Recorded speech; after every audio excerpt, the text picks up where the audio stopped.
Chapter 55. The Child Samuel. This chapter is based on 1 Samuel chapter 1 and chapter 2, verses 1 through 11. Elkanah, a Levite of Mount Ephraim, was a man of wealth and influence, and one who loved and feared the Lord. His wife Hannah was a woman of fervent piety. Gentle and unassuming, her character was marked with deep earnestness and a lofty faith.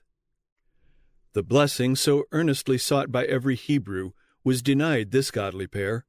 Their home was not gladdened by the voice of childhood, and the desire to perpetuate his name led the husband, as it had led many others, to contract a second marriage.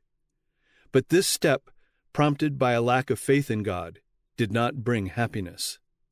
Sons and daughters were added to the household, but the joy and beauty of God's sacred institution had been marred, and the peace of the family was broken. Peninnah, the new wife, was jealous and narrow-minded, and she bore herself with pride and insolence.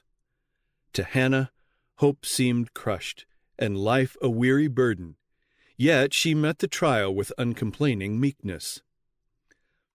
Elkanah faithfully observed the ordinances of God. The worship at Shiloh was still maintained, but on account of irregularities in the ministration, his services were not required at the sanctuary to which, being a Levite, he was to give attendance. Yet he went up with his family to worship and sacrifice at the appointed gatherings. Even amid the sacred festivities connected with the service of God, the evil spirit that had cursed his home intruded. After presenting the thank offerings, all the family, according to the established custom, united in a solemn yet joyous feast. Upon these occasions, Elkanah gave the mother of his children a portion for herself and for each of her sons and daughters, and in token of regard for Hannah, he gave her a double portion, signifying that his affection for her was the same as if she had had a son. Then the second wife, fired with jealousy, claimed the precedence as one highly favored of God, and taunted Hannah with her childless state as evidence of the Lord's displeasure. This was repeated from year to year until Hannah could endure it no longer. Unable to hide her grief, she wept without restraint and withdrew from the feast. Her husband vainly sought to comfort her. "Why weepest thou? And why eatest thou not? And why is thy heart grieved?" he said. "Am I not better to thee than 10 sons?" Hannah uttered no reproach. The burden which she could share with no earthly friend she cast upon God.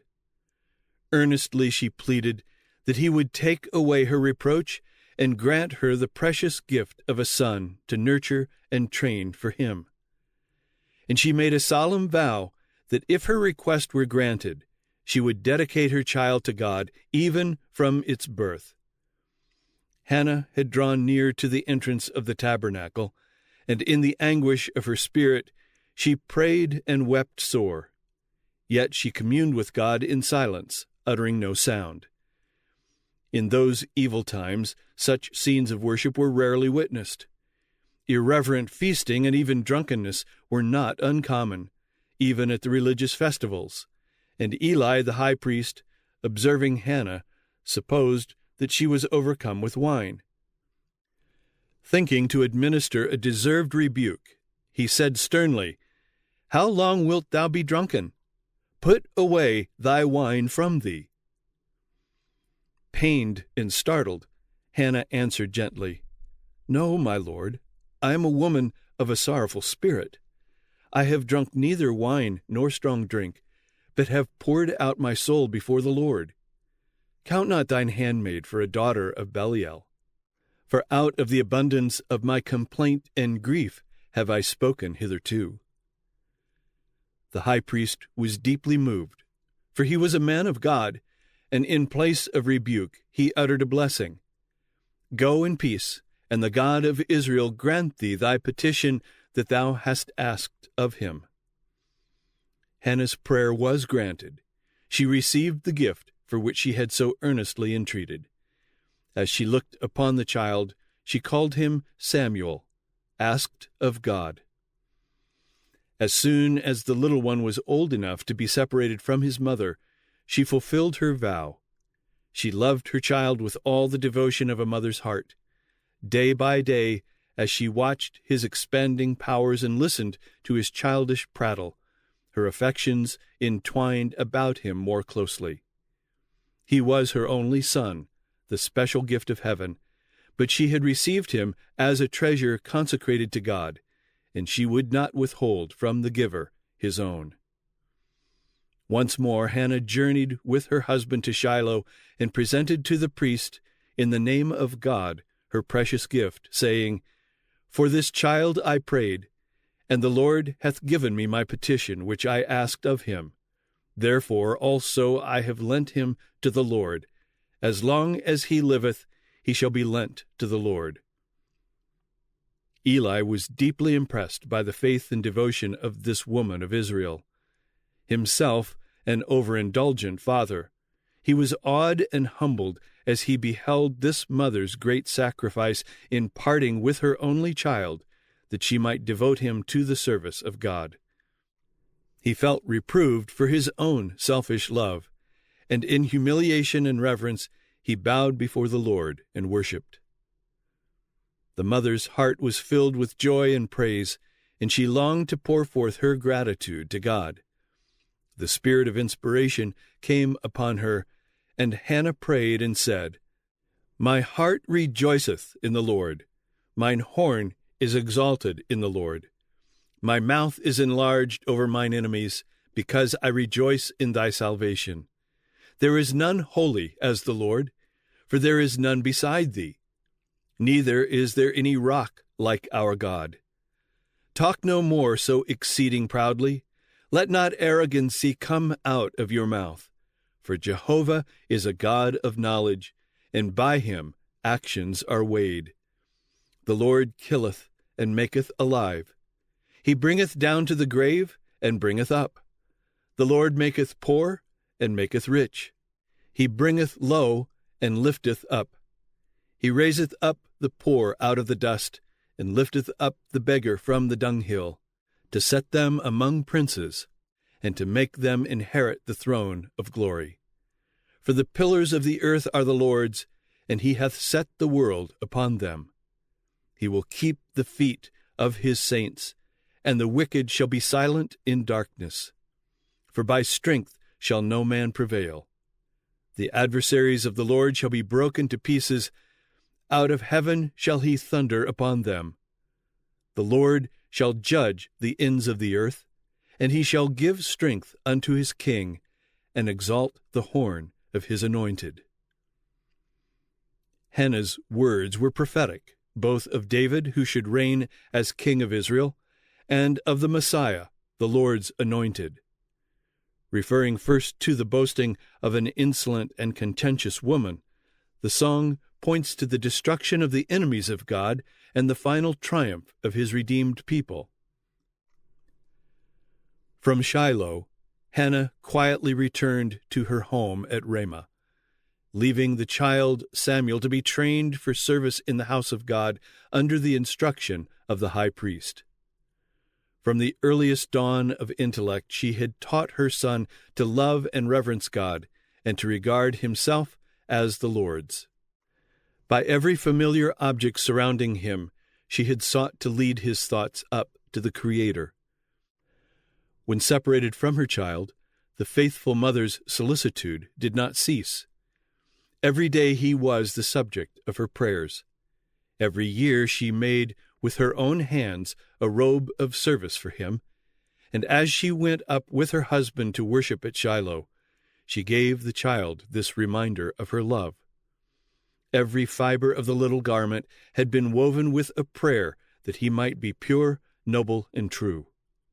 She did not ask for her son worldly greatness, but she earnestly pleaded that he might attain that greatness which heaven values, that he might honor God and bless his fellow men.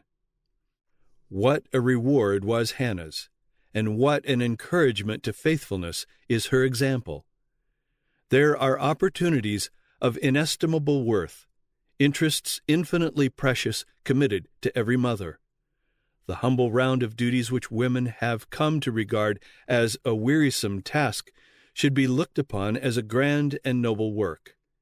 It is the mother's privilege to bless the world by her influence, and in doing this she will bring joy to her own heart. She may make straight paths for the feet of her children through sunshine and shadow to the glorious heights above.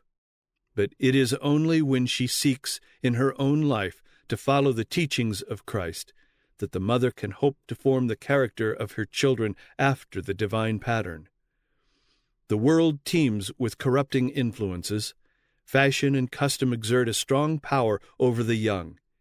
If the mother fails in her duty to instruct, guide, and restrain, her children will naturally accept the evil and turn from the good.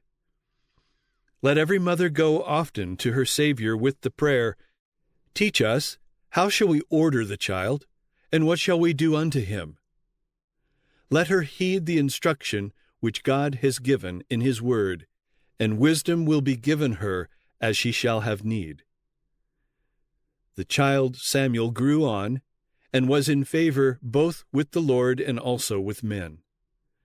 Though Samuel's youth was passed at the tabernacle devoted to the worship of God, he was not free from evil influences or sinful example. The sons of Eli feared not God, nor honored their father. But Samuel did not seek their company nor follow their evil ways. It was his constant endeavor to become what God would have him. This is the privilege of every youth. God is pleased when even little children give themselves to His service. Samuel had been placed under the care of Eli, and the loveliness of his character drew forth the warm affection of the aged priest. He was kind, generous, obedient, and respectful. Eli, pained by the waywardness of his own sons, found rest and comfort and blessing in the presence of his charge. Samuel was helpful and affectionate, and no father ever loved his child more tenderly than did Eli this youth. It was a singular thing that between the chief magistrate of the nation and the simple child so warm an affection should exist. As the infirmities of age came upon Eli, and he was filled with anxiety and remorse by the profligate course of his own sons, he turned to Samuel for comfort. It was not customary for the Levites to enter upon their peculiar services until they were 25 years of age. But Samuel had been an exception to this rule. Every year saw more important trusts committed to him, and while he was yet a child, a linen ephod was placed upon him as a token of his consecration to the work of the sanctuary. Young as he was when brought to minister in the tabernacle, Samuel had even then duties to perform in the service of God, according to his capacity. These were at first very humble and not always pleasant, but they were performed to the best of his ability and with a willing heart. His religion was carried into every duty of life.